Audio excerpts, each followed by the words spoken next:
Okay, we're going to just take a second look at an example on immersion.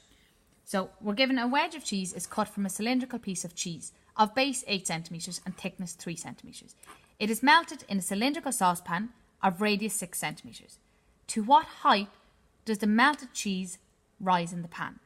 So the first thing we need to do is, well, what volume is the section of cheese? Okay, so if we look at this shape here, it's cut from a cylindrical piece of cheese. So it's a section. And we're given the angle of cheese, which is 45 degrees. So what fraction of the cylinder does this little section of cheese? Well, it's going to be 45 over 360. If you think back to when we were looking at the area and perimeter of sectors, it was whatever the degree was over 360 times the formula. So we do the same here. So we say the volume of cheese is going to be 45 degrees over 360 times the formula of whatever section it's coming from. And in this case, it's coming from a cylinder. So the formula for volume of a cylinder is pi r squared h. So if we replace the information that we have, so the radius of our piece of cheese is 8 centimetres and the height is 3. So we have 45 over 360 times pi, the radius is 8, 8 squared times the height, which is 3.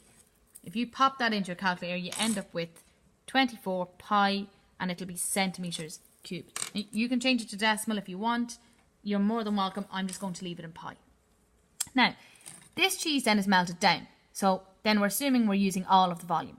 And it's placed into the cylindrical pan. And whereas, what height will it rise to when it's placed into the cylindrical pan?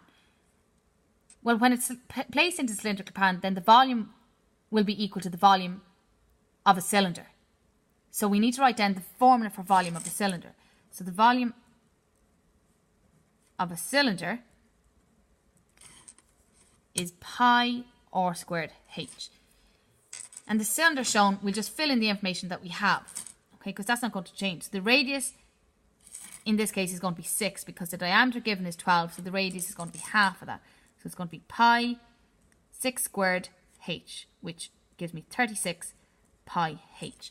Now, we know we're using all of the cheese, so the volume in here should be equal to the volume of this. And from that then we'll be able to work out the height that it rises to when it's put into the saucepan. So we're going to say that 24 pi should equal 36 pi h. The pi's will cancel out, so then h is going to be 24 over 36 centimetres. Now that simplifies down to 2 over 3 centimetres. And again, you can change that to a decimal if you want, so 0.67 if you want rounded, or you can leave it as 2 over 3 centimetres. You're not specifically asking the question, so it doesn't matter.